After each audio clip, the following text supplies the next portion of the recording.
Hey, what up, everybody? This is Stevie Breach coming to you here today. Debuting after Monday Night Raw live on the WWE Network is going to be a sit-down talk show with JBL, which is going to be called Legends with JBL.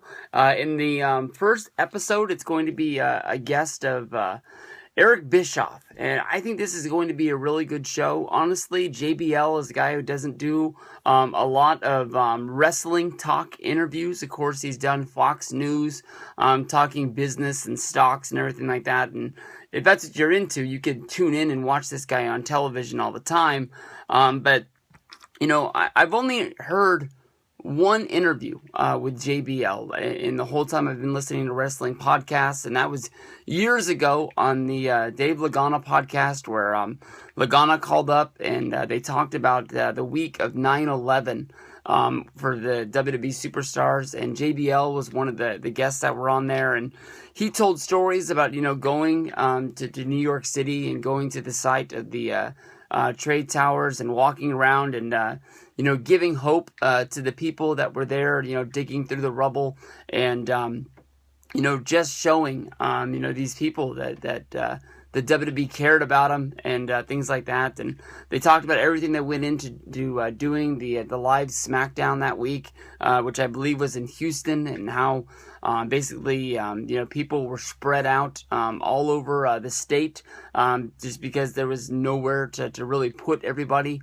and have them where they'd still be available to do the show if they were able to do it, because there was a one time when you know, Vince really had to politic in order to get that show off the ground, saying that he just wanted to be able to give America, you know, even if it was only 2 hours of SmackDown, a time to breathe and forget about everything that was going on in the world.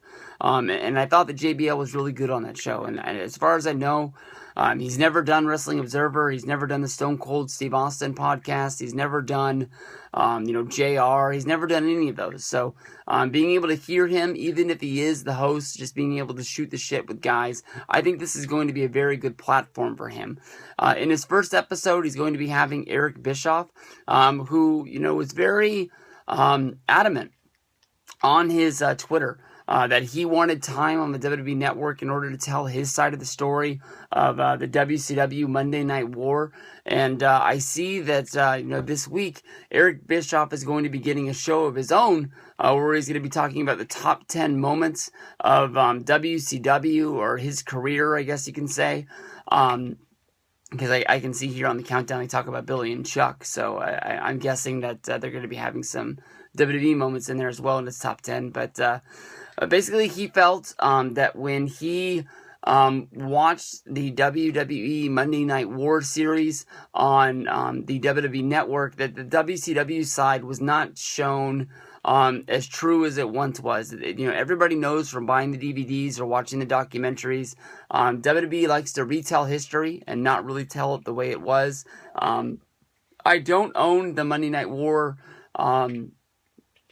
DVD set, either one, but in volume 2, the Know Your Role with The Rock on the cover, Eric Bischoff was, I guess you can say, the host of the DVD, and before and after each of the episodes that's on the set, he sort of told his side of the story. When Monday Night War was put together, they had old sort of interviews with Eric Bischoff during his time in WWE, but I think when they were actually putting these documentaries together, or these television shows, whatever you want to call them, I think that Bischoff was still connected with TNA Impact Wrestling, and he just wasn't able to do the interviews. He wasn't able to float back and forth. I've always thought that NWO DVD that WWE DVD put out was just a little bit too rushed. The documentary wasn't as good as it was. You had Scott Hall, you had Kevin Nash. I'm guessing that you wanted to tell that side of the story, but if you would have waited just 1 year, you probably would have been able to get Bischoff, you probably would have been able to get Hogan, and that NWO DVD probably would have meant more along the way. But you can tell by watching the first look into the Monday Night War DVD set volume 2, where Eric Bischoff was shown talking about 3 of the episodes. It was clipped out. They didn't give you the whole thing. They wanted you to go buy it, and that's the reason why they put those up the day before the DVDs come out.